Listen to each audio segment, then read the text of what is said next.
Hey y'all, and Happy New Year. For this week's Pop and Bravo episode on Thursday, I am putting up Sold on Salt Lake City, Season 1, Episode 1. This is a show I'm covering with producer Ingrid over on Prime. You can get the other episodes there. It's a new show airing on Bravo on Wednesday nights after Real Housewives of Salt Lake City, and I hope you enjoyed this recap, and I hope you're having a great New Year.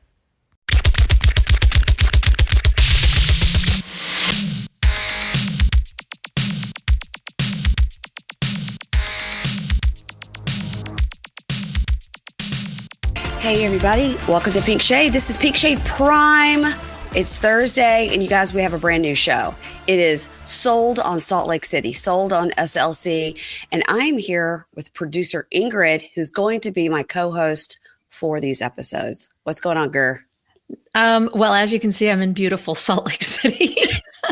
It's incredible how you're there while we're recording. That's crazy. It is, isn't it? Yeah, I'm actually kind of wondering, will I be there when we record one of these? Because I'm going there to ski again this year. And last year I was boots on the ground in Park City and went to Meredith Marks' store and all of that. Tell the people what you bought at Meredith Marks' store. Oh, I feel like I've told this story, but I bought a dress. So she has this great little boutique and there's some new stuff and it's a ton of jewelry that's really expensive. But I mean, it's beautiful, but but then she's also got a little section in the back that's a like her own consignment store. So she has clothing that she wore on the show hanging in the store that she's selling used. Some of it is still like super expensive. Like there's gowns, there's all kinds of crazy stuff. But I bought a dress that was not super expensive. That is a very Meredith Marks dress. It's like a blazer, but it's long. So it's a dress. It has to be a blazer. Yeah. And it's sort of like hot pink satin and it has like ostrich feathers on the cuffs and the bottom. So yeah. And Ingrid wore that for our Bunkie meetup in LA. I did. It was wild. Have I worn it since? No, I have not. But it was pretty cheap. So I don't feel too bad. Tell the people what you paid for it. I'd like to know. I think I paid like $59 for it. Oh my God. I thought you were going to say like $300. Oh God, no. Do you think it looked like a dress that would cost $300 even regularly? Yeah, I did. I did. Really? Okay. Yes, maybe we'll have to post a picture someplace of me wearing that dress. You should look it up, like the brand, and look it up. I will look it up. I will look it up. It was like $59. It was the cheapest thing in the store. So yeah. So of course, I had to. I had to. Went for it. Now, people may wonder, why did I choose producer Ingrid to be my co-host for this? And there's several reasons. Number one, she's familiar with these like ski town things because her husband makes her ski. So she goes to the Salt Lake City area. That's number one. And number two, Ingrid and I love to talk about real estate. Yes. Love. Yes, we do. It's one of our favorite things to talk about. That's right. Sending links back and forth to houses that we'll never own. Right. And I think maybe the third thing was that I was available. Oh, well, listen, I didn't ask anybody else, so I don't know who else was available. I appreciate it. And I know that the bunkies are very patient with me because sometimes I forget names. And you guys, I am actually watching this one. No, you have. Well, it's required for this job. I know. Yeah. Well, I'd come just for the music and the houses on this one. Yeah. And you guys, if you're new, if you're just joining just to listen to this and you don't know about producer Ingrid, she is the producer here. She barely scratches the surface of knowing who any of these people are on these shows. Now, she does know the people from the first 90-day party we went to because she went to that party. So like, Emily and Kobe from 90 Day, like some of those people. There was like that tiny man that looks like a thumb. Yeah. Big Ed. That guy. There was another guy with a hat, Gino. And Jasmine, that girl, holy cow, she looked like a Barbie. Yeah, they're going to be on our latest season of The Last Resort. Coming right up. Yeah. Is Big Ed on that? He's not on that. No. Okay. No, I don't know what else they could possibly put him on. And we're praying nothing. We know Angela's fully canceled. I know what I'm talking about. No, he's a bad person. He's rough. He's terrible. In addition to looking gross, he can't help that, but he's a bad human. So that's why we're allowed to make fun of him because he's a bad person. Yeah. No, I remember all that drama. Anyway, Look at you knowing things. Well, one thing Ingrid does know about, and that's Bravo. So she knows about the Bravo world. And so generally she's 98% up to date on the Bravo. Yes. All right. Exactly. All right. So this is sold on SLC. Are we saying sold on SLC? Or are we saying I sold on Salt Lake City? I think it's SLC. I do Sold too. on SLC. I Yeah. think it's a clunky name. I think that's going to come back to hurt them, bite them. I think sold on Salt Lake flows. Yeah, just Salt Lake, like leave the city off. Yeah. Yeah. Just sold on Salt Lake. I don't know. Well, Not sure. all right, let's get started. Now, I did watch it last week, and then I did watch it a second time last night to get the notes. So I'm glad I did, because otherwise I think I would have been a little confused. And then I kind of went back and forth to like the headshots and stuff from the promo stuff they've sent. They have asked if I want to interview a couple of people. Who have they asked that you? Who have they asked about? Malaysia and Sarah. Oh. And so I wrote back and said, we haven't started watching it yet. Once I get into it, I'll get back to you. Because I might not want to interview those two. I might want to interview Sarah is kind of a shit stirrer, I think. Yeah. And so that might be good. She was the only one that they didn't put the Chiron under that said, been an agent for X amount of years, this amount of lifetime sales. She was the only one that didn't get that. Yeah, I know it. Well, we're jumping ahead. But I don't know if that was a mistake. Or maybe we'll have to. Well, so we got a screener, you guys. That's how fancy I am now. And I guess they might edit stuff after they send out a screener before they run it on TV. But we'll have to see if they actually. We'll have to see if they actually put a Chiron underneath her, because I think she's pretty new. Yeah, she seems really young and new. Yeah, when it comes on our actual TV, I'm going to DVR it, and then I'll be able to see if it's different. Okay, so season 1, episode 1 is called The Jinn Commandments, which we don't get until the very, very end when it says next time on. And I didn't write any of that down, because when they do this season on or coming up this season, mid-season trailer, I can't write it down. It's too much. No, it's too much. And I feel like they screwed us on OC, because I feel like they showed us some stuff in that coming up on this season or whatever that we never got to see. Oh, they do that all the time. So I know, but I'm like, well, then why are we going to talk? We're not talking about it until it happens. Yeah, I know that it's so annoying. It really bugs. Yeah, so really annoying. Bugs. So, season 1, episode 1, The Jinn Commandments. So we open with some amazing. Go ahead. I'm sorry. That's the first thing I sent Ingrid. I was like, girl, here's a job for you. Find some of this. Find some of this music. And I love when our friends Ben and Ronnie over at Watch What Crappens, and I just said it, friends, they're our friends. People hate that. People hate that. When Ben and Ronnie do that, when they go I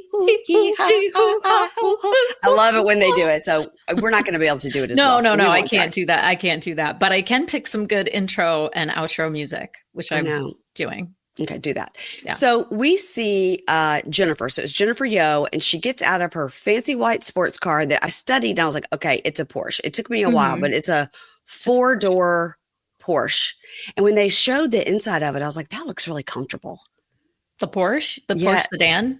Yeah, it looked comfortable. Yeah, probably. I mean, I don't know. I don't know anyone with the Porsche like SUV or sedan or anything, but I don't either. I got to say, if I were going to get a Porsche, it would be the sports car. It would not be a sedan or not that I'm ever going to get a Porsche, but I also don't know how to drive a stick anymore. So I think it's not worth. It's not worth. I know, but wouldn't you get a Porsche as a stick shift? I don't know. Anyway, whatever. That's what Dr. Jimmy used to have. Oh, really? Mm-hmm. Yeah. Well, one of our friends, her dream car is the Porsche SUV.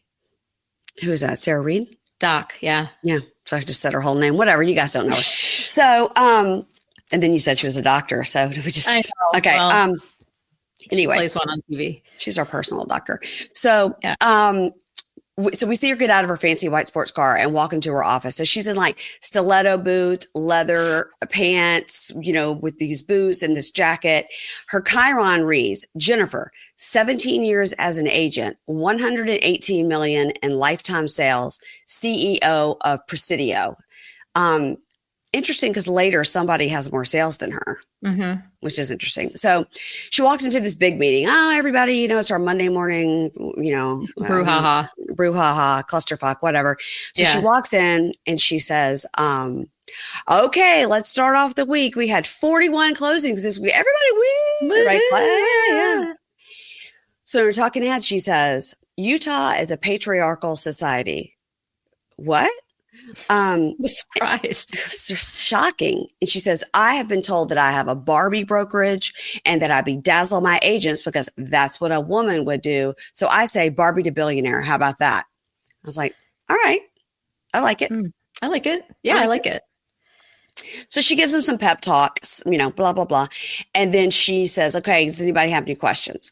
So Tina asked a question. Tina, Tyna. I know. And I'm going to definitely pronounce her name wrong during the course of this 10 episodes or whatever we're doing. I have to keep saying Tina instead of Tina. Tina. Tina. Tina asked a question and her Chiron underneath says 11 years as an agent, 99 million in lifetime sales. Tina's doing all right. She's on a path to greatness. So in her talking head, she says, in Utah, I'm a unicorn. I'm a Black lesbian single mom with phenomenal tits, great cheekbones. I'm funny. I'm ambitious. I'm clever. Did I say great boobs already? Yeah, that's me. Ex-Mormon. Ex-Mormon. Yeah. Well, if she's a lesbian single mom, then she's ex-Mormon. Yeah. Yeah. I mean, that whole package, her whole package is crazy. Yeah. And that's a wild combination. And she's impressive. I mean, she's gorgeous. And impressive. Yes. Very impressive. Yeah. So then we get this guy, Matt Jones, who we'll get more on later. And I'm like, is this Mikey Day from Saturday Night Live? Yeah, it is. And I honestly, you guys, I know we don't,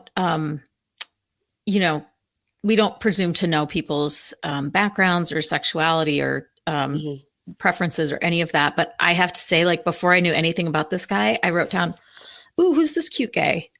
Oh, and I was mistaken on that. We'll find out because I guess we will. And he's not that cute, but he's fine. Like, he's fine. But you know what I mean? Like, he's clean cut. No, I do not find him cute at all. Tight hair. I don't know. I was just like, well, from a distance. I find Mikey Day cuter than him. Yeah. Wow.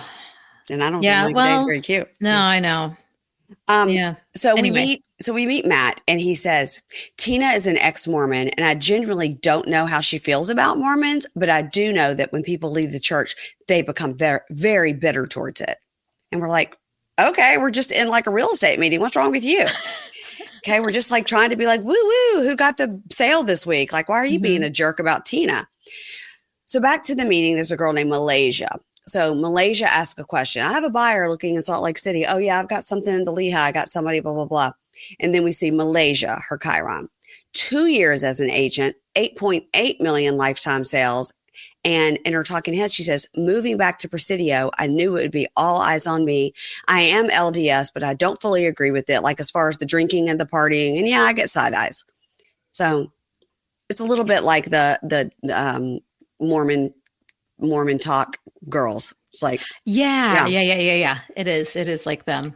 And Malaysia looks a lot like some of those Mormon. If you put her in that group, I'd be like, I wouldn't be able to pick them out of a lineup. I mean, you know what confused. Yeah. Don't put her on that show, guys. They already all look alike. Malaysia's interesting. And I also thought it was interesting, like 2 years, 8.8 million. I mean, if you extrapolate that out, she's going to do well. But then I thought, is it because houses are so much more expensive now in Salt Lake? Like, I mean, houses out there now are insane. If you started selling maybe 15 years ago, or if you were going to buy something 15 years ago, at least in Park City, you could maybe do it. But now, like, you have to be rolling in dough, like to buy a house out there. And so I'm just wondering, like, did she sell 2 houses and they were each $4.5 million or something? You know what I mean? Yeah. I don't know. I mean, and that's fine too. Like, she sold 4 houses, that are 2 million apiece. I don't know. I don't really understand how. But we haven't seen any houses yet that are like $1 million listing LA or $1 million listing New York, where it's 16 million, 12 million. We haven't seen that yet. We've only seen 2-3 million. Right. And for us, that's just chump change. We have just several houses Ingrid and I have in our minds.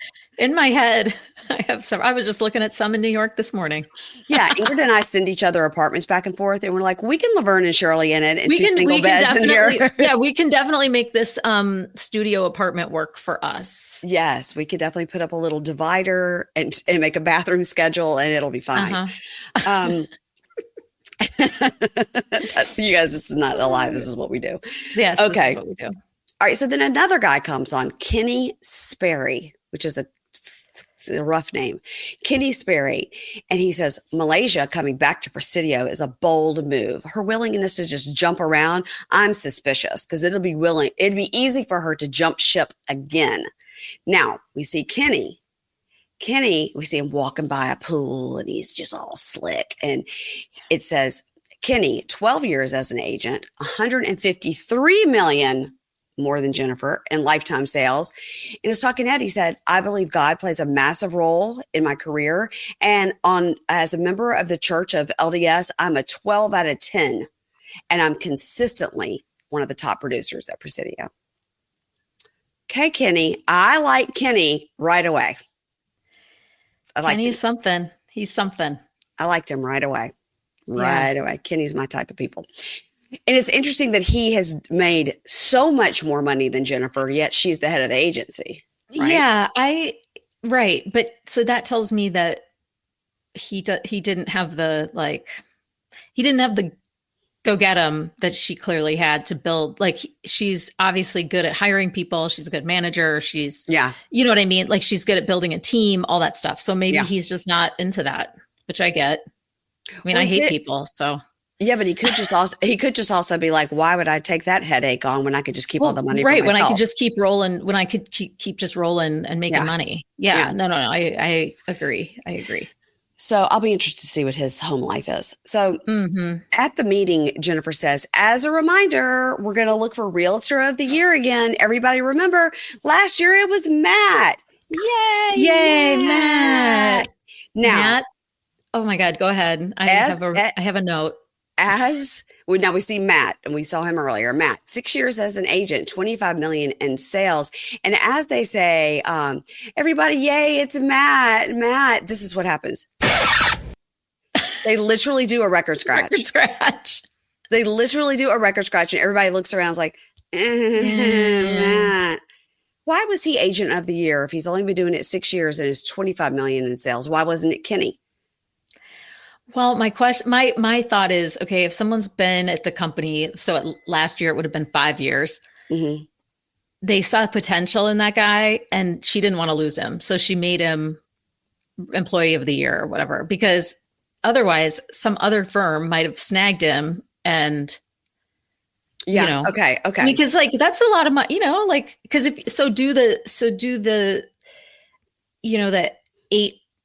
the 8 million over 2 years, if you extrapolate that out, that's 24 million in 6 years. So he's ahead a little bit of what Malaysia was doing.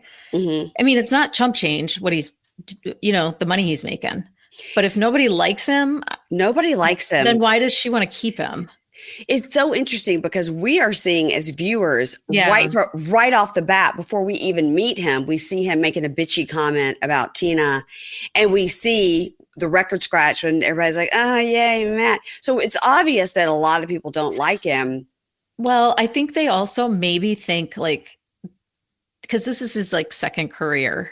Mm-hmm. So maybe they're wondering like, what is this guy's deal? And like, he's been doing it 6 years. He's been doing longer than Malaysia. Well, true, but he's also older than her. Yeah. And so what was his first job? What was his first career? Selling freeze-dried food to Mormons. Yes. Yeah. You got to keep that 1 year of food in your basement or whatever. Yeah. Is it 1 year? I think so. That's more. I don't know. But also I'm thinking like, why did he get out of that business? Because I feel like that business is going to come back around and be pretty solid in the next several years. Not come back around. I think it's always been. No, I mean, not just for Mormons, like for, other people. Oh, okay. You never know. Yeah. Like doomsday doomsday people. Yeah. Yeah. Mm-hmm. So everybody looks around like, yay, Matt.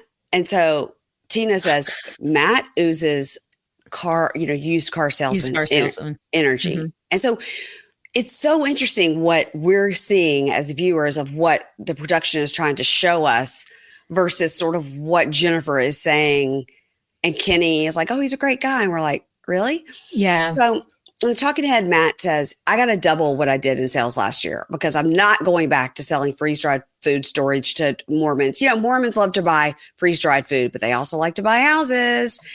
So, and also people live there that aren't Mormon. So quit using that as your, So, I mean, 98% are Mormon, I guess. So then Jennifer says, look, Sarah has the listing. So blah, blah, blah. That's where she is. And they go, where's Sarah? Where is Sarah? So now we see her on Devi Drive. Yeah. At a $3.6 million house that looks to be on stilts. Yeah. It was, I did not understand this house. No grass, no nothing. No. So like all the houses are huge and close together. And I was like, what is this house? It's so weird because, I mean, yes, Salt Lake is a big city and all of that, but there is space. It's not, you know, I mean, most of the houses I've seen out there in, you know, in the city, like my cousin used to live there in Sandy.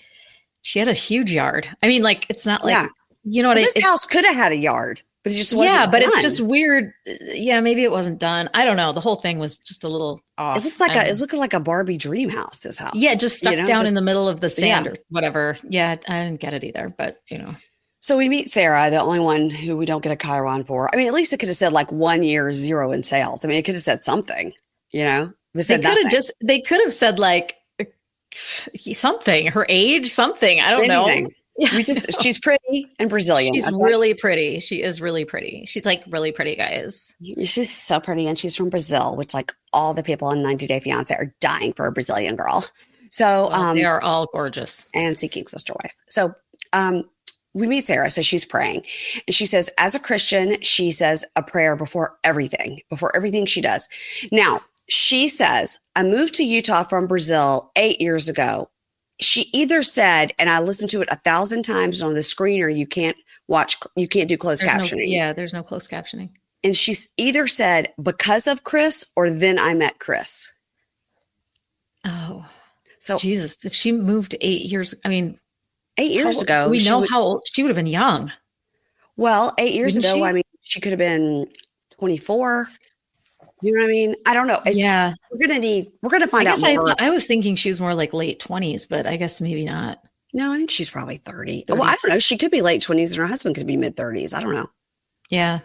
So we don't know if she moved for him, moved there and then met him. But I don't know why you would go from Brazil to Salt Lake City. Well, but also like, you know, the Mormons are really growing. The LDS church is a very growing congregation of people across the world. And so maybe she was, and you know, Salt Lake City is sort of like the Mecca of LDS, right? So, so maybe she came for that. Maybe she, you know, wanted to go to college there, or maybe like many things, who knows. Right. But I don't know. Someone knocked on her door in Brazil. Well, that's what my question was. But it wouldn't have been him, because a lot of time on our 90-day shows, Ingrid, we do see that where somebody's met somebody on the mission. Wait, someone's on a mission and they meet? I think we have 3 different couples where that's happened. At least 3. Why didn't anybody tell me that? Well, you're not watching. I can't help you. I'm a little bit obsessed with that whole process because I know some kids who have done it, and it's just incredible to me. Yeah, it is. It's really incredible. And it doesn't surprise me at all that these people are great salespeople. Yeah. I mean, when you get a door shut in your face like 15 times a day, you learn to be pretty resilient about whatever it is you're selling, and whether it's houses or Jesus or cars or frozen food or whatever. You guys, it's crazy right now with the holiday season. And you know what I do to make myself feel better? I sit on my couch and I go to quince.com and I look at things to put in my cart. I've told you guys this. I always have things in my cart. I just got a box from Quince this week, and it was these Fraser fir candles they have that I'm giving out to all my girlfriends for Christmas. And it's the best gift ever, because you're like, it's exactly, you would get it somewhere else for 3 times the price. And I'm so excited to give out these gorgeous candles. You know, with Quince, you can treat yourself to everyday luxury at affordable prices. I've told you guys about those incredible, iconic Mongolian cashmere sweaters starting at $50. Producer Ingrid has been wearing this really beautiful silk skirt and top lately. And she just wore it at this party we were at this weekend. And people were like, where did you get that? And I was like, you guys, you got to know about Quince. You know, Quince is able to give you these items priced less because they partner directly with top factories. So they cut out that middleman. You go to quince.com and the savings comes right to you. They use premium fabrics and finishes for that luxury feel in every piece. You guys, they have these like Italian leather handbags. They even have diamonds on there, you guys. Oh, it's so great. I think I'm addicted to Quince. Okay. I'm just going to say it. So treat yourself this winter without the luxury price tag. Go to quince.com/pinkshade for 365-day returns plus free shipping on your order. That's QUINCE.com/pinkshade to get free shipping and 365-day returns. Quince.com/pinkshade. And at the end, they'll say, hey, where did you hear about us? Please make sure to click podcast and click Pinkshade. My daughter Anna encountered 2 sweet Mormon boys walking around our neighborhood like last week when she was walking the dogs. Now, Ingrid has known Anna since she was 2, but you hear on the podcast, some of you know she's got a little spicy personality, and she doesn't fuck around, and she doesn't go to church at all. And she was nice to them. I was glad to hear, because I was like, oh my God, I hope that you were I said, they couldn't be more polite. Well, they couldn't be any nicer. Yeah. They just could literally. And she goes, no, I just told them like, oh, that's great. I already have a church. And they asked me if I wanted to go to their church. And I said, no. I was like, oh, so you lied because you don't have a church, because you don't go to church. So God's coming to get you. She's like, oh my God, Mom. But she said, I took their little flyer and stuck it in my backpack. Well, that's good. I was like, well, I mean, they are lovely people to talk to. I mean, I know several families and whatever. And I mean, lovely people, great people. But I'm just saying that whole mission thing, I think really makes somebody resilient and and really understanding, and makes them a good communicator. Mm-hmm. So maybe she went on a mission, came back, you know, because you got to like train. They send you for training before you go, because if you got to learn the language and whatever. Mm-hmm. So I don't know. There's a lot of what ifs with this girl Sarah, but she's definitely a believer. But she's a Christian, so we don't know if that means she's also LDS. Do you know what I mean? She could be full on Catholic. I mean, we don't know. No, I think she's LDS, isn't she? We have no idea. She didn't say. Oh. She just said as a Christian. She didn't say anything about LDS. Oh, that's true. Yeah.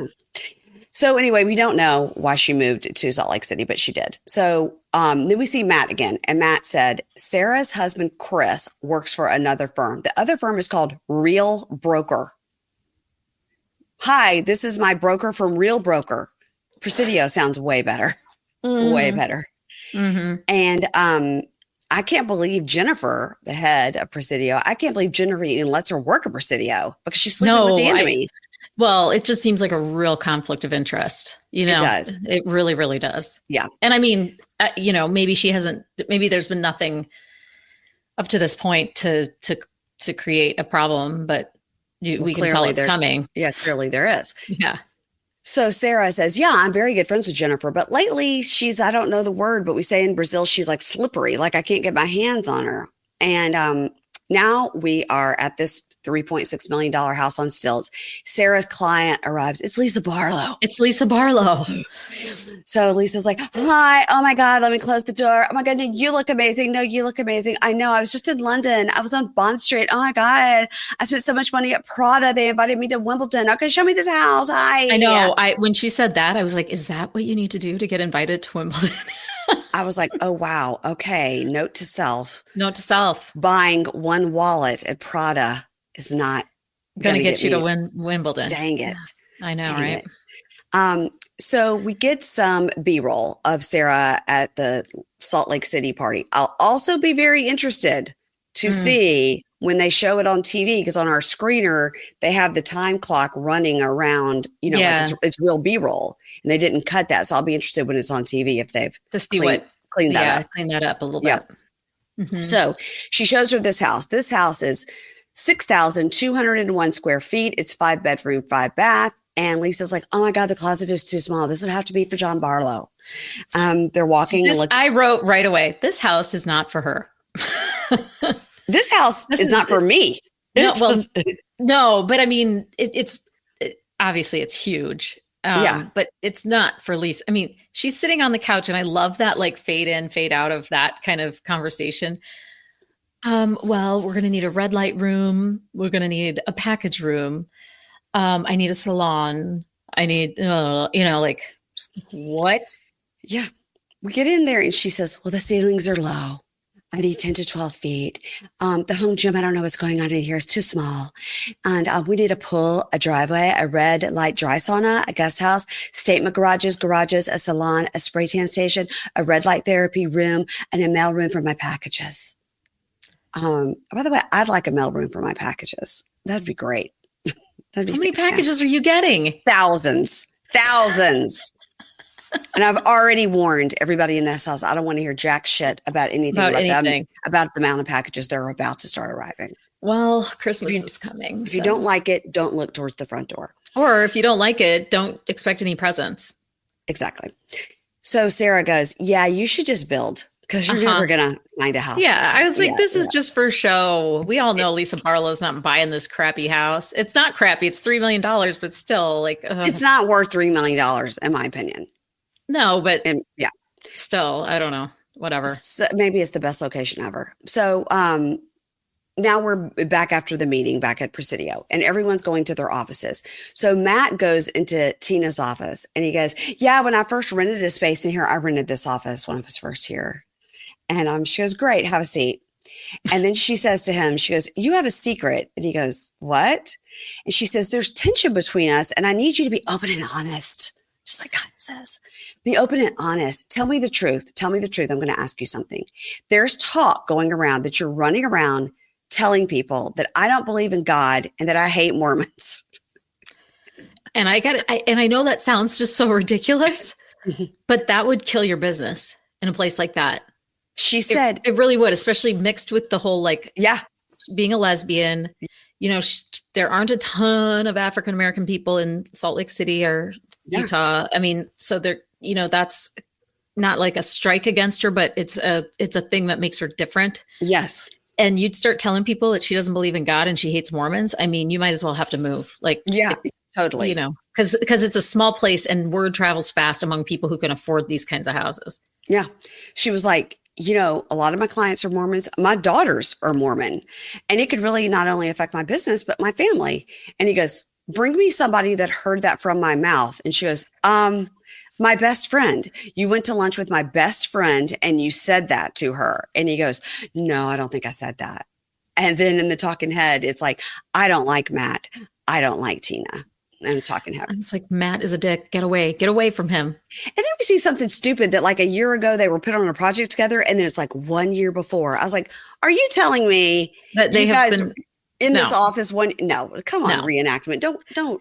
No, it's sort of like the show The Office. Like, why is the documentary crew hanging around for 9 years in an office? Like, no cameras were in this real estate office that long ago. No, they just weren't. They shot this in 3 months. Yeah. And so Malaysia walks in and was like, is everything okay in here? I'm just going to stand here. And Tina says, I don't know, maybe you're not used to being man enough to talk to somebody if they come to you with real shit. And he goes, no, it's just that you don't allow anybody else to have their own perception. And she's like, no, like you said this about me. And he just walks out. So, all right. I'd like to meet this best friend. I'd like to get a firsthand accounting. Well, same. I'm like, where's our second crew? Like, where's the second crew? Yeah. They should be at lunch with these two girls, whatever. Yeah. So in the talking head, we see, now we're back to Jennifer. And she says she was one of 7 kids, grew up LDS, one of 7 kids. She left the church about 20 years ago, and it was a massive culture shock to her. So she's been out of the church a long time. But she doesn't really advertise it that she's not LDS, I think. I think everybody assumes she is. Oh, maybe they do. Yeah. Sorry, I think maybe that's okay. Maybe it's assumed that everybody is, unless you tell them otherwise. Yeah. Yeah. So Yeah. now we see Jennifer's listing on Elk Court. Elk Court. This is what we're here for. This is right. what we need. We're going to need more of this. Here for. We need more of this. And the clients are Emily and Brandon. Emily is drop dead, stunning, gorgeous, and 19. Has to be 19. She looked so young. They both looked so young. I bet they were 25. Yeah. Okay. And I need to know right away, somebody, Salt Lake City, look it up, get back to me. What does Brandon do? What does this 25-year-old do? Because she's walking around with this baby. There's probably another baby at home someplace. There's definitely another baby somewhere. Or if it's her first baby, then they're like 23. I mean, they are. But what does Brandon do to have this? No, I don't know. Does he own an MLM? Like, what is it? I don't know. But what also does he do he has some money to get this wife because he's not cute. He's not up to snuff with this girl. No. Mm-mm. No. Emily, we'll see you next year on Mom Talk. So yeah. This house is 7 bedrooms, 6 bathrooms, 7,201 square feet. And we see their bedroom, which is a temple inspired bedroom, that the person who did the moldings in their bedroom does the moldings in all the temples. And the designer, the designers who did the primary bedroom do the temples. Now, do you want a little inside information about interior design in the temples? Real briefly. Yeah. Okay. More than what I saw in Big Love. Yeah. Okay. So here's the thing. I went to this temple in DC. There's one in Silver Spring, a Mormon temple. Before they consecrated it, they invited the public to come through and they gave ticket. You could get a ticket. It was free. But so I went, and it was supposed to happen before COVID, and then it didn't happen. And then I was like, oh my God, is this going to happen? Because this is my only chance. Because once that thing is consecrated, you can't get in there. So they did it, and I got in, and the first thing I noticed was the decorating. So the thing is like 7 stories tall. Right. And it gets lighter in color the higher you go. Okay. So, but I mean, I'm telling you, rich carpets and fabrics on the couches and just really beautiful touches. I mean, wall coverings and the decorating was gorgeous. So then, and as you get to the top, I mean, that's like where the ceilings are, like the weddings. Yeah. It did look like this bedroom. It really did. Like lots of light, white, bright, but very rich textures. Anyway, so I asked this woman, girl, she was, on her mission.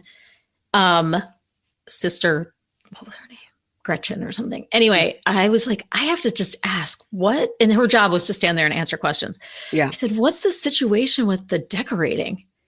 And she said, there is a whole staff of people in Salt Lake, like at headquarters, and they are interior designers and decorators and seamstresses, or they'll do like a prototype couch, and then they'll need like 17 of them or something like that. Like, yeah. Incredible. I'm telling you, like the decorating was impeccable. And when I saw this, I was like, oh, that makes so much sense. Okay. So much That's sense. Interesting. So it's not like if you walked into my church, it's just all sort of like wood. I mean, it's beautiful, but it's wood walls and stuff. But this sounds like this is like a home. This is like a home. Yeah, I mean, it's a whole thing we could get into, but it's worth like looking up on the internet some pictures and things. But and they were kind of doing that. If you know, it's all white. If you know. And the whole thing is like this team in Salt Lake does all the temples all around the world. So they all sort of have the same, like there's that taste level that's consistent around the world. So you guys, I have way more stories about that tour, but I'll save them for a different day. Why didn't we go together? Why wasn't I invited? Was I invited? I don't think I was invited. No, I could literally only get one ticket. It was like they went in a snap. Yeah. Oh, okay. It was me and all the unwashed. We're trying to see this thing before it opened. Yeah. You yourself were probably unwashed. Let's be honest. I'm unwashed right now. Mm-hmm. Same. So they have a laundry room with double washers and dryers because they always knew they wanted a lot of kids. We don't know if there's 6 other kids in the back or if this is their first one. And they've decided because this one is so perfect, we're going to have 7 more. So we need to go ahead and move out of a 7,000 square foot house for 2 people and a baby. I didn't understand this. I really didn't understand this. I didn't either. I've got to figure out what this guy does for a living. I know. We need to screenshot his face, put it on the Google Lens, see what we can come up with. Because if you just look up Brandon in Salt Lake City, it's not going to. I'll go on Reddit and see what's what. Okay. See what's doing over there. Yeah. I'll look up the house records. I'll do the whole thing. You know what? That's great because it's on Elk Court. Yes, we can find it. All right. We can find it. We know 7 bedroom, 6 bath, 7,201 square feet. Okay. So they have a laundry room, a craft room. They have 2 washers and a dryer. And I was like, okay, they're craft room. So they sit to talk about showings and they both go, not on Sundays. Not on Sundays. And she goes, okay, well, we may have to make an exception. Like if somebody only wants, and they're like, maybe not. Joseph Smith wouldn't like it. So Jennifer says, well, I got to tell you, like the taste level of this house is definitely going to be 3.5 million. So that I'm on board with. I'm on board for that being 3.5, even though it's on a backs up to a lot of houses. Yeah, but it was beautiful. Very well done. Beautiful. Incredibly well done. Yeah. Yeah. So now we go to Matt's house. Wow. What a shocking twist that was. I rewound it. I was like, okay, this is like the front porch is being held up by 2 2x4s that he stuck up under there. Like there's Christmas lights and it's not Christmas. It was rough. So we go inside and we see his wife, Nicole, and I just immediately was like 1, 2, 3, 4, count the kids. We have Dallin, Dallin, Dallin. It's unclear. Dallin, I think. Dallin. He's 15. We have Addie, the girl, she's 12. Then we have Enzo, a boy that's 7. And we have Leo, a boy who's 5. We see him pull Enzo's tooth, which. I mean, why? I didn't need it. Didn't see it. I turned my head. Enzo's such an interesting choice. Yeah. So in the talking head, Matt tells us that he met Nicole like right after he got back from his mission or something. And she was in an apartment near his, whatever. They dated for 2 months and then they got engaged at an Olive Garden. And, a lot of people in the Mormon church, LDS, they do get married young, but they do get married young because they want to have sex. So basically he's saying that's why he got married. Yeah. So now we know he's had sex at least 4 times. So he tells her, she's like, tell me what's going on. Like, I don't understand. Like the broker's open, whatever. So he's trying to explain it to her. And he's doing a broker's open house on his sister and brother-in-law's house. And then he explained that they've had to really scale back. Now, he was Realtor of the Year last year. Yeah. But they really had to scale back. They had to sell their nice cars. Now his wife is working and he says it kind of stings and he wonders why he's falling short. And then he cries and is talking head about like he can't provide like he used to. And it's really important that he sell this one house to kind of get back on track. So something has happened. Well, I mean, yeah, something's happened. He either didn't save his money ever when he was doing big business with frozen food. Yeah. Or whatever. Or they just lived way above their means. Cause I mean, if she wasn't working and they have 4 kids, like. And a Range Rover in this car. And a Range Rover and this and that and whatever. It's like, I'm sure they probably just lived way above their means because that's kind of, although that's very rare too for Mormon. Most of the Mormon families I know are very, very careful with money and like don't go into a lot of debt and this and that. So, but that's a generalization, obviously. But this guy didn't go down that path, it sounds like. And I was like, dude, you seem like a bad agent. Yeah. And the housing market has been booming for the last, the interest rates got cut or got raised for a hot second there. But like, it's been booming for, I don't know, 5 years, 6 years. I mean, there was COVID, but still, people were buying houses during COVID, especially rich people getting those ski houses. We're going to find out something. He's got a secret. Secrets make you sick. Lipo used to be such a bad word, and we're all supposed to just love every part of our body. You guys, that's BS. You deserve to get the body you want. I've had 2 kids. Getting your body back is really hard, and I get it because you can exercise and eat right and do everything, but you gain weight and you lose weight, and sometimes you have those stubborn pockets of fat. That's why you guys need to listen to me about Sono Bello and their laser-assisted lipo. Sono Bello doctors are masters in micro laser fat removal. It's a technique that removes stubborn fat permanently. Whatever is your problem area, like it could be your tummy, your love handles, your thighs, your arms, wherever it is, your underarm pit area. Everybody's got an area that they want to have a little work on. And you could go and get it removed in one comfortable visit at Sono Bello. And right now they're offering the best deal of the year. You're now included in their friends and family holiday savings event. That's right. You're going to pay the same price that Sono Bello family and friends pay, but the appointments are limited, so you need to get on it. You guys go to their website, check out the before and after pictures. I recognize myself in quite a few of those before pictures. I'm like, that is exactly what I look like. And the picture on the after is exactly what I would like to look at. So eating healthy and workouts are great. Keep doing that. But if you want to lose that stubborn fat in one visit, check out Sono Bello. Save big during Sono Bello's Friends and Family Holiday and Fall Savings Event. Schedule your free consultation now at sonobello.com/pinkshade. That's sonobello.com/pinkshade. sonobello.com/pinkshade.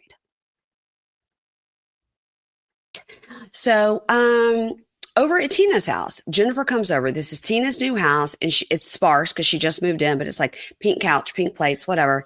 I kind of love it. We do see a basement room with piano keys on the wall, which seems like didn't like that. Didn't love it, but I think that was there when she got there. So in the talking head, Tina says she was married for 9 years. They got married, sealed in the temple. In the temple, yeah. In the temple. And she decided in the middle of her marriage that the church was not for her. But she just kind of kept her mouth shut. She said she just started to realize like Black people could not hold the priesthood until 1978. Priesthood means you're the man of the house, right? Like her husband would be the priesthood. The priesthood means that it's like you're not like the head bitch in charge of the whole church, but you might be the like your local little, like your local little LDS church on the corner or whatever. It's that. It's like Black people couldn't hold any leadership positions in the church until 1978. Okay. See, I thought priesthood meant like I'll hold the priesthood like I'm the head of my family. No, okay. I've got that wrong. So no, anyway, I think in 1978 it was clear that like Mormons had to, there was a message from God and all that came and said, "Oh, you should allow Black people. You should allow Black people to be involved." I think it actually really coincided with their decision to really reach out to populations in like Africa and Asia and stuff, because that's where churches are growing. I mean, that's where the Catholic churches, that's where churches are growing. So they figured like maybe we need to open the tent a little bit more for, to be more attractive to maybe, different races, particularly Black people. Black people, if you've seen Book of Mormon, on 90 Day, we did have, and so sorry, Love After Lockup. We did have a couple, and her name will come to me in 10 minutes and I'll scream it out. But it was a couple, and he had been in prison for like 25 years. And she was a Black woman and Mormon, lived in Utah. So she's trying to get this guy who literally was like from the Crips in the streets of LA.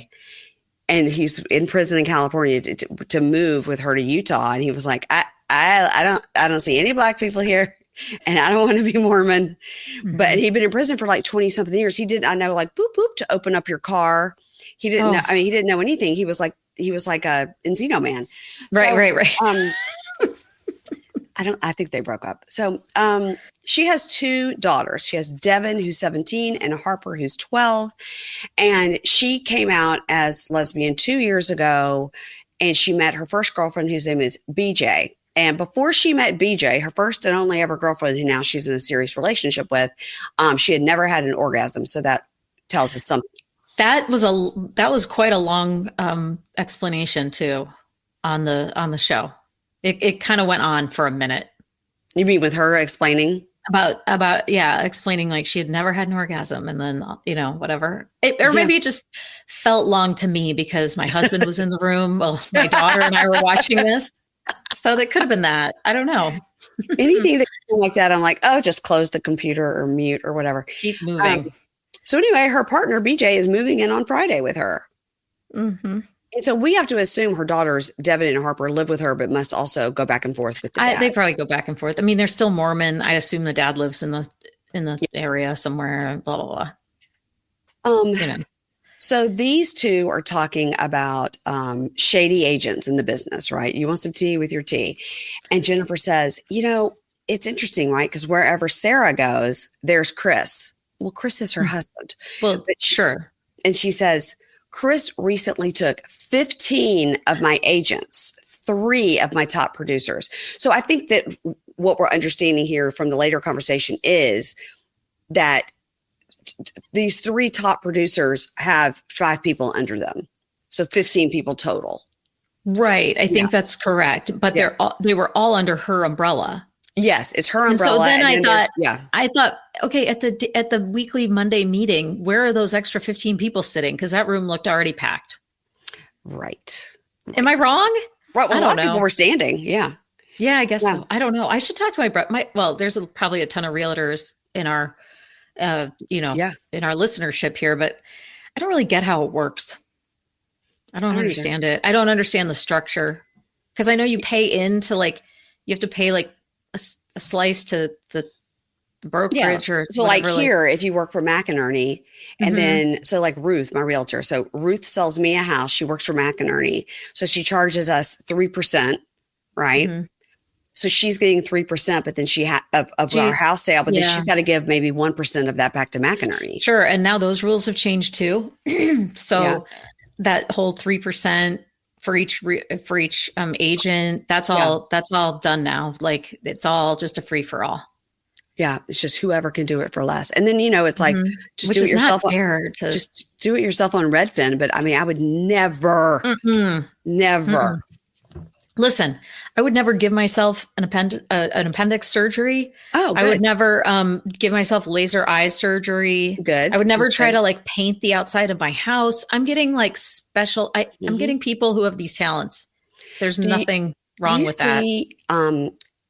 Kate Casey's friend, Dr. Jennifer Armstrong, who was that Real Housewife for one season. Yes. She does now a lot of videos where she talks about things that she does in her office and stuff, but because she's an injector, but she also does celebrity things where she puts the 2 faces and she's like, see this, and this is what happened. And this is, yeah. And I have found that I've been really, really watching that. Speaking of laser eye stuff, but she injects herself. She injects herself. She'll be like, here's where you do the Botox on the neck to lift the, and she does it. You can get Botox on your neck? Oh, fuck yeah. I get it all up and down my neck. You do? Yeah. Oh. Now I'm looking at myself in the camera. I know, don't. That's why do you think I want to get all the surgeries on myself? Because I have to look at myself all day and it's horrible. So no. Anyway, but the point is that I would never try to sell my own house. Right. And if 3 of your top producers leave and take their teams with you, you got to ask yourself what you're doing. What made them interested in leaving? But I think like they've said at the beginning of this, people jump ship a lot. Like Malaysia has only been an agent 2 years and she's obviously gone Presidio to somewhere else and back to Presidio. Right. Yeah, I guess that's true. I would think that it would be really hard to jump back and forth. But we see it a lot on our $1 million listings. They go back and forth to agencies. That's true. Maybe when you have that kind of, I don't know, income, or when you have that kind of following or whatever, you can jump and it doesn't matter. But or maybe you think if I go to another agency, they're going to help me get better listings. They'll put me on a better team or they'll take less of a percentage of what I sell. Yeah. I don't know. Maybe that was part of the negotiation. My office space will be $100 a month instead of $300. Whatever. Yeah. So, all right. So Jennifer says, Sarah really wanted to break free from her husband and she wanted to have success and not just because of him. So like I gave her a job. But now I'm worried, like she's a mole, basically. Mm-hmm. And Tina's like, yeah, like, girl, you should be worried. So then Jennifer says, Matt, I love him. He's so amazing. Matt's having a broker's open. So we all should be supportive and we all should go. And Tina goes, yeah, I got invited. Yeah. She said, but Matt took one of my very best friends out to lunch and told my very best friend that I don't believe in God and that I hate Mormons. And Jennifer's like, what? She goes, yeah, he totally did that. And her talking head, Jennifer goes, Matt already sat me down to tell me about this drama between he and Tina. And like, I don't want to get involved, And I was like, well, you're involved. But isn't that her job? Like, if this is her team, isn't she the manager of the team? Yeah. You don't want it out there that like your team is infighting or like bitchy to each other or whatever, right? You don't want that. I guess. I guess they're their own. This is why I need someone to explain this to me. Like, I get that each agent is his or her own entity. Yeah. But they're underneath this brokerage or whatever. Yeah. Yeah. Well, they probably use the brokerage when they start out to do like the closing cost and the title. Yeah. They use like, here they would use like McInerney or whatever, whatever's the big one. Yeah. I don't really get it. But whatever. But I also think, did he say it was his first broker's open in 6 years? Like he's never done a broker's open before? Yeah. I wonder why. In his whole career of real estate? Yeah. Why? I don't know, but why? It makes no sense. You do brokers open all the time. I've played my violin at brokers opens. Yeah. Like someone will hire me and I'll stand like in the corner and just play like background songs, and these brokers will all just wander around the house eating heavy appetizers. But I mean, it's the difference between like $1 million listing where we only see brokers opens. Yeah. And then like flip or flop where we only see like the great unwashed coming off the street to look at these houses. You know what I mean? True. But it seems like a broker's, I guess there is cost involved. You're buying food, you're buying whatever, but like, it just seems like a really good idea to do brokers opens. Yeah. To get those people in the mind first. Yeah.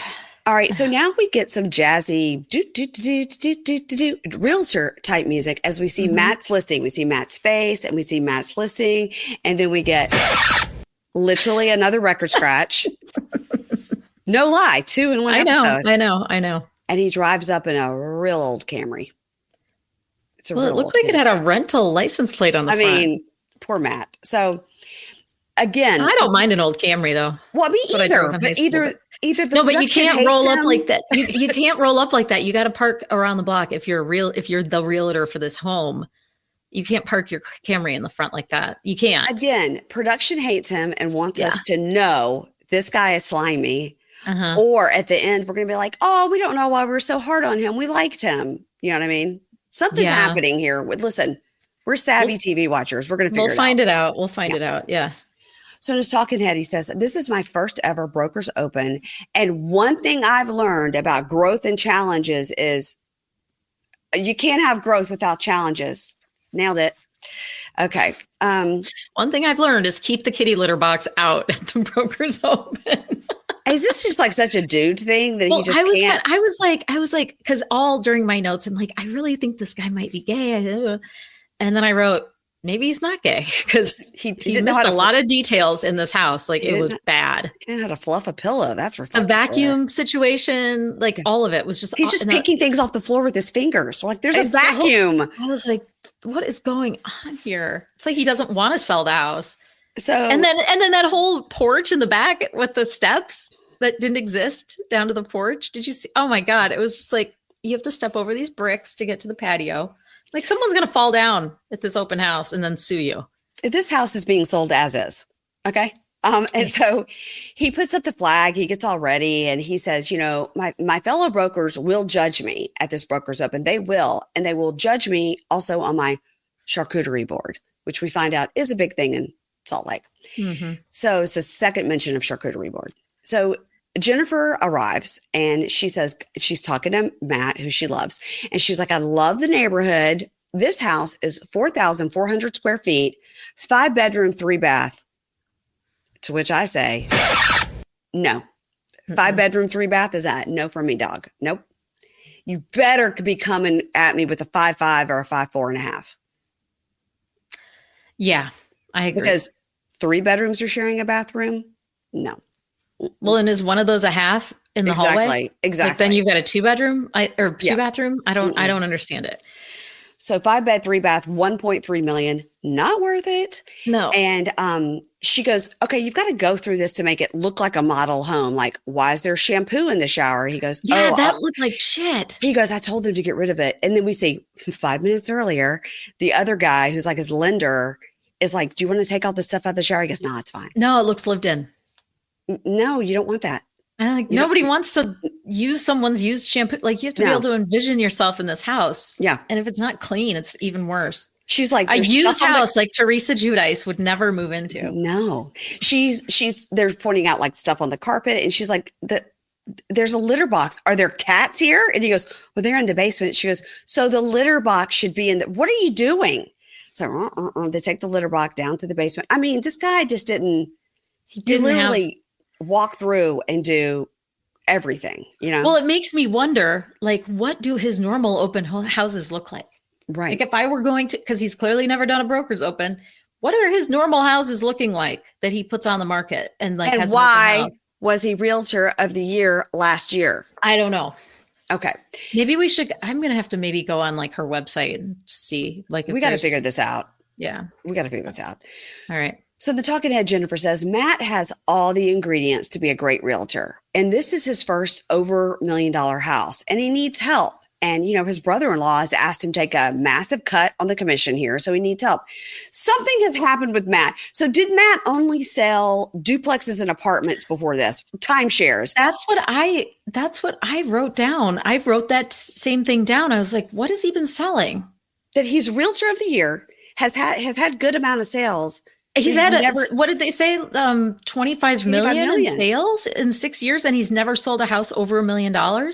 So he's only how do you do the math on that? Tiny units. Like I sold 20 units in one building or something. Well, guess what? This is what my brother-in-law Stevie said. He's a realtor in Cranston, Rhode Island, and he's the best. Mm-hmm. He was like, it's a lot easier to sell $1 million house than it is to sell a $250,000 house. He goes, at the very least, it's the same amount of work. Mm-hmm. But the people who have the $1 million house do not nickel and dime like the people who have the $250,000 house. And he's like, I get it. They need every cent out of that house. But he's like, those are the ones that are always the biggest headache. Yeah. Yeah. And it's just true.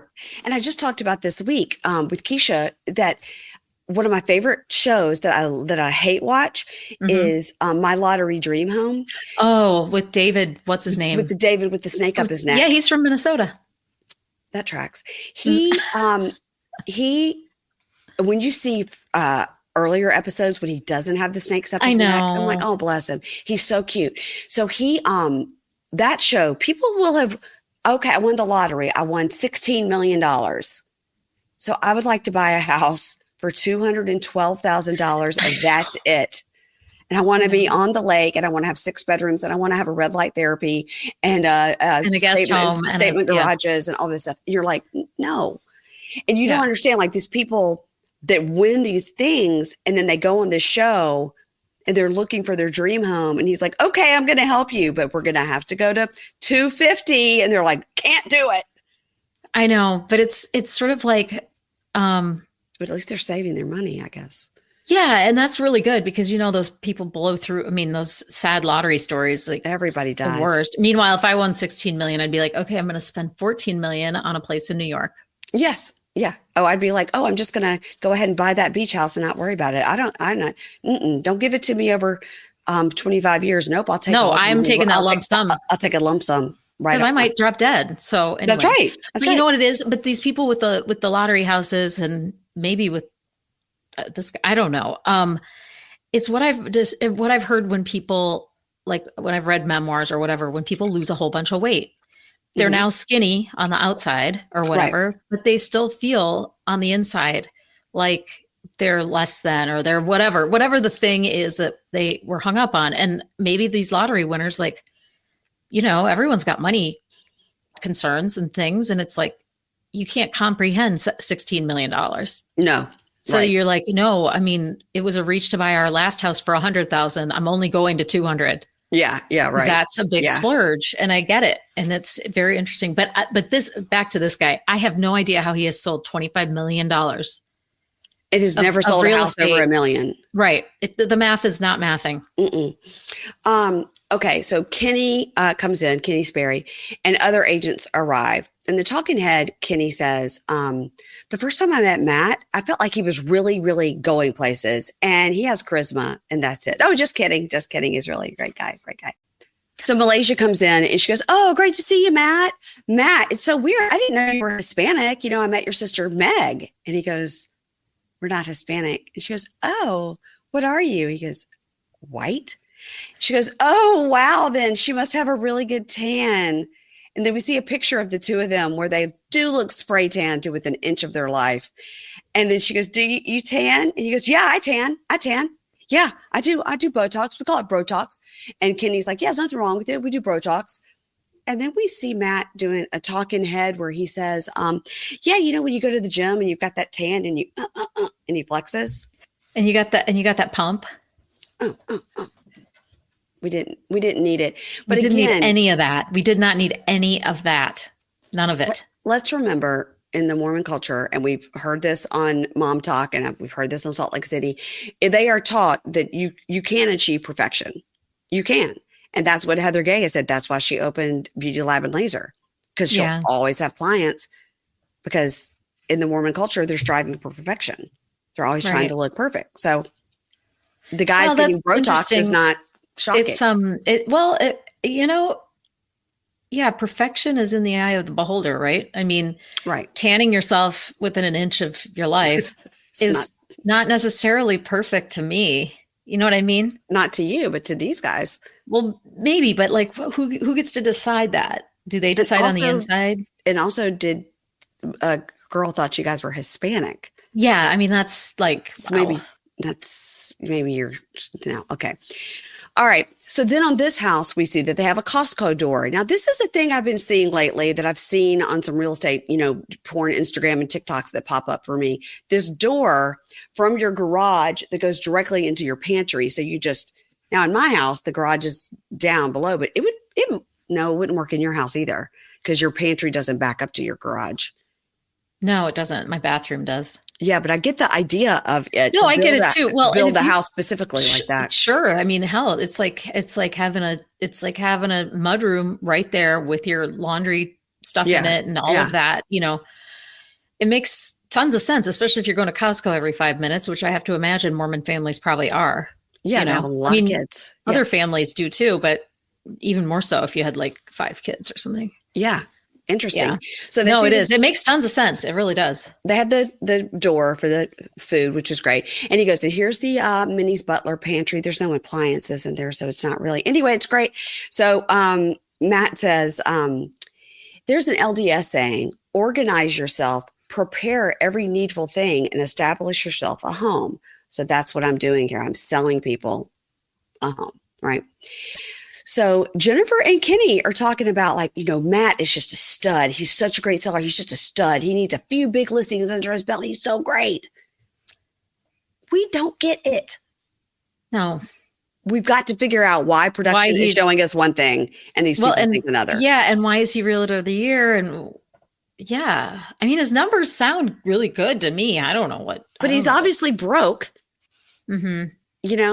I don't know. So Tina arrives and she's like, yeah, I'm here. Great. She goes, listen, I never miss a good charcuterie board, and he's like, I'd love your feedback, on the house. She's like, okay. And more shots of the charcuterie board. Mm-hmm. So it did look delicious. It looked expensive. It does. I'm over charcuterie boards officially. Yeah. Just Ava, my daughter hates them and has always hated them because she doesn't like the idea of cheese sitting out and sweating and then everybody touching it with their hands. Yeah. I'm over charcuterie boards. I'm here to say. Okay. Yeah. So, I mean, I'll eat it, obviously. I like a cheese plate. I do like a cheese plate. I'm just over the big charcuterie boards because there's things that don't get eaten. And then you've got too much 12 tons of dried apricots or something. Yeah, it's like, I don't. Exactly. Yeah, I know. So Sarah arrives and he goes, hey, how you doing? Do you smell cats? And she goes, no. Are there cats here? He goes, yeah. She goes, okay, well, you did a good job then. Don't worry about it. If you're trying to do a broker's open and impress people, don't say, do you smell cats? No. No. Also, she walked in with those boots on. I didn't notice her boots. And I was like, wait, they were very pointy. And I was like, oh, the wood floors. Oh. And then I thought, and the snow too. I was like, oh God.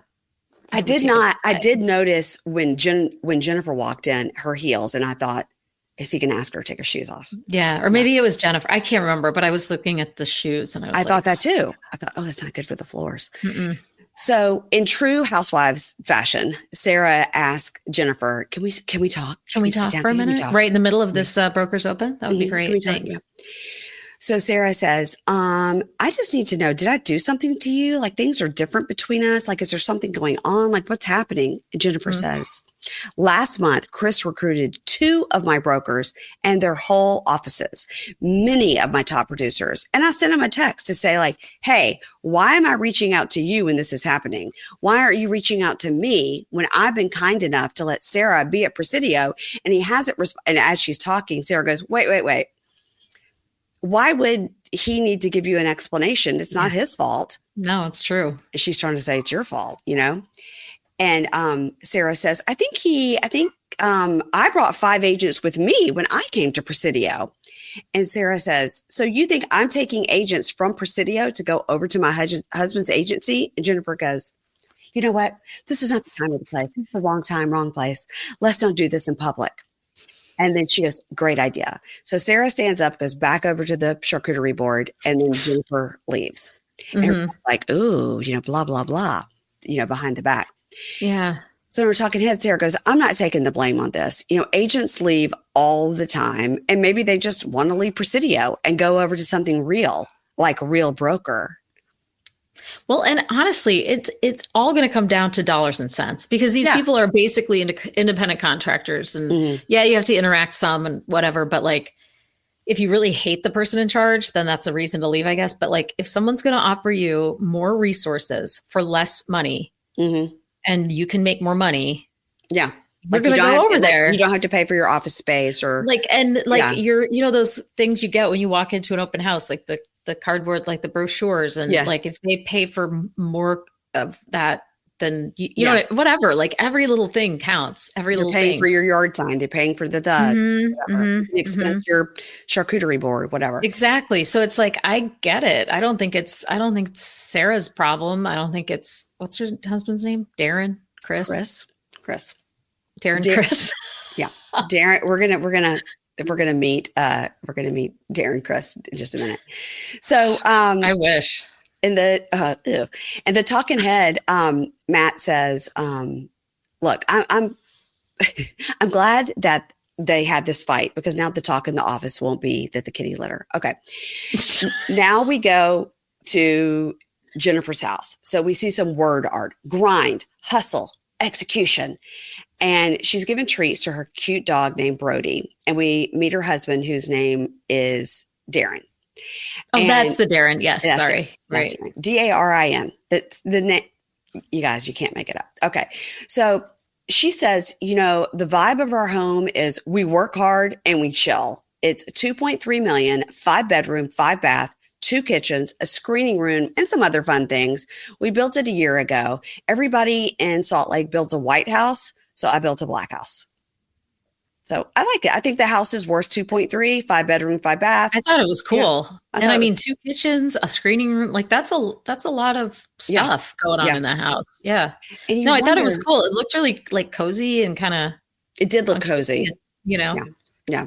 So, okay, Darren. So again, I watched this twice. I watched it last week and I watched it again to take the notes. And at first I was like, what's happening? Is he Carrot Top? What's happening with the eyebrows? Like I couldn't. The eyebrows, the hat, the whole thing. I was like, he looks different in every single picture that they're showing. Yeah. Different face in every single picture. Right. And so then when I watched it a second time, we'll break it down. So she and Darren met on Match.com, and we see that when they first met in 2009, and she's very tan and she's super blonde. 2009. That's what she looks like. And he looks cute, normal. 2019, she's in super frosted eye makeup and like big fake lashes. And so they both look different. But in 2019, he looks completely different than he does right now, 5 years later. Yes. And I wonder, and this is not like a joke or anything, I wonder if he's had some sort of alopecia or something, because he looks like maybe he lost his hair and it grew back sparse. But I do think that's his eyebrow line, because it's the same in 2009 as 2019. But now he's just older.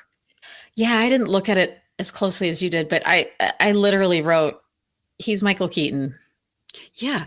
He has a little Michael Keaton-y, and how Michael Keaton changes, like the way he looks. Basically, he looks different in every single, Yeah, you're right. I was just confused by the whole thing. But anyway. Well, so in 2009, she's got this like super, super tan, super blonde. And then in 2019, 10 years later, she's like this super frosted eye makeup and like fake lashes look. And then now, she looks like this. She looks way more polished. And she says, when we started dating, I told him up front, like, I really don't want kids. I want to be an entrepreneur. I want to build a business. And he said, okay, cool. And she said, and I knew right away, like he was for me. We don't know if he has kids from another marriage or something. So they're having wine and they're chatting, and she's talking about, Matt's listing and the broker's open and whatever. And she goes, I feel bad for Matt, because I feel like his family doesn't support him. Like, he's a black sheep. Again, why? What? We don't know. I'm just like his family. Well, we know his wife is supporting him. She's the one that's got a job. And 4 kids. So four kids. So I don't really get it, but and he's yeah. I don't know. I'm not sure what's going on there. And she goes, we'll find out. But I understood, because I'm kind of a black sheep. My family, they treat me as an outsider since I left the church. And she goes, and I feel like I'm on an island with my family, and without you, like, I don't know what I would do. And she goes, I don't know, like, maybe that's why I have abandonment issues, because of her family. And when agents leave my agency, I think that's why I'm so devastated.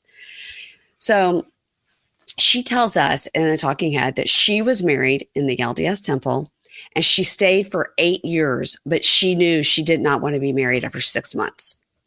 Stayed for 8 years and didn't have Let's be honest, she probably knew before she walked down the aisle. Interesting, though, she either didn't have kids or did have kids, and she's just not mentioning them because, like, mostly they're with their dad. Like, I don't know. Yeah, that's a good point. 8 years. 8 years and be in a Mormon marriage and not have kids at all on purpose. That's something. Yeah, it is. So Jennifer is going over to Sarah and Chris's house now. She wants to talk to them. So on the way, she calls Darren, and that's when I was like really looking at the interior of her car. I was like, this looks comfortable. And on the way, she calls Darren, and she goes, I'm nervous. And then it's like, and she goes, oh my God, the cell service here is terrible. Who could be an agent and live out here? This is terrible cell service. So now we see Sarah is again getting ready for Jennifer to come over, and she's praying again in Portuguese. And Jennifer says, I put my neck out to have Sarah come to the agency so she can be an independent woman. And then, she tells them this. Sorry, she's talking to them together. Hi, how are you? Give me some wine, whatever. So she's talking to them, and she says, I put my neck out for Sarah to come over to my agency so she can be an independent woman. And then suddenly 2 of my brokers and 14 of my agents go over to your agency, and 2 of them are my top producers. And she says, it feels like poaching, and it feels like shady business is going on. And he goes, I don't know what to tell you, Jennifer. Brokers come and go, and it's never fun. That's just how our business is. And then she says to Sarah, she says, this is not working for us. Dun, dun, dun. And then we see this season on, blah, blah, blah, blah, but I couldn't write it down because it's too much. It's too much. But by the way, Matt's going to have a secret. Yes. And do we feel like, I don't know, this like punishing Sarah for her husband's like stealing of the agents, quote unquote poaching, like that feels bad. But I don't know. I'm not sure what Jennifer, she's got her own thing going, and you don't want to have a fox in the hen house or whatever they say. I think I think she's doing it. I'm Team Jennifer right now. Yeah, I am Team Jennifer, but I'm also kind of like, well, if your agents are leaving, I mean, are they coming to her before they leave and they're saying, hey, listen, I have an offer or I'm Yeah. thinking about leaving or whatever. And what is she doing with that information? Is she saying, fine, fuck you, go? Like, or is she saying, what can I do to keep you? You know? No, I think people just come and say, hey, I'm, as of next week, I'm not going to be renting this office space. There's always a negotiation you can do though. If you really want to keep someone, I don't know. For the top brokers, maybe, but for these underlings, who gives a shit? It's just like when Mauricio left Hilton and Highland and took all his people with him and started the agency. Yeah. Yeah, that's true. It's cutthroat business, man. Who cares if it's your family? It's not show friends. It's show business. Everybody, that's the end of the episode. And hopefully next week it won't be quite as long. We won't have so much backstory to do. Yeah. I think we're able to clip it along. Shorter. Also, we had a 3-minute interlude where the dogs went crazy and my husband came in and then he laid on the floor and played with them while I'm just trying to record a podcast. So that'll be in the blooper reel. Everybody, you can find Ingrid. She's on the Instagram as Ingrid on Strings because she plays violin and does trapeze and paints and sings and plays tennis. And what else do you do, Ingrid? That's about it right now. Well, there's more. She's just not telling. You guys, if you ever listen to our Monday episode, at least once an episode, Keisha talks about how obsessed she is with Ingrid. I'm obsessed with her. Yeah, it's so funny. It's so funny. I'll say something to Ingrid. She was like, "Of course she did. Of course Ingrid did it." Oh, hey. Okay, so yeah, I'm on Instagram. Yada yada. Nobody cares. Talk about the moment. Oh, yeah, you guys. So December 12th, 5 p.m. Pacific, 8 p.m. Eastern, we are having a moment. This is a live show. It's a live recap show I'm doing with Katie and Kimberly, our friends from A Date with Dateline. We're going to be recapping what we hope is going to be a terrible Christmas movie called The Case of the Christmas Diamond. And we're going to recap that. I've got special guests coming on. They're going to get special guests. I think they're a little behind on booking their special guests, but my special guests are really top notch and may have even been mentioned on this episode. Go back. Oh, it's an Easter egg. And is it Matt? No, we haven't mentioned him. No, I'm talking about Matt from the show with the I thought you meant Matt Moore. No, special guests, and then we're sending each other gifts like we did last year, and we'll open them on camera. My gifts are great. They're ready. I've just got to wrap them and send them. And I don't know what they're going to send me. We're going to do trivia again. Oh, we are? We'll do some trivia, and then we're going to give away some stuff too. Oh, I didn't know any of that. Okay, you guys, it's good. Yeah, we did it last year. We did it last year. So we're going to do it again this year. So we need to have a meeting. Come be a part of it. We do need to have a meeting. Yes. We need to have a meeting. Everybody, please follow me over on Instagram. It's Pink Shade Pod. And I'm loath to admit this, but I am now on Cameo. So if you want a Cameo, go on Cameo. Also, you should sign up for our newsletter. Everybody go to our website, pinkshadepodcast.com, and you can find all kinds of stuff to do over there. Yeah, the newsletter is really good. Ingrid puts that together every week. It comes to your mailbox on Monday and it's free. It just tells you what's happening on the podcast and like what the promo codes are for things if you're trying to buy them and all that. Oh. Here goes my husband again. Okay, everybody. We'll see you next week right here on Pink Shade Prime. Bye.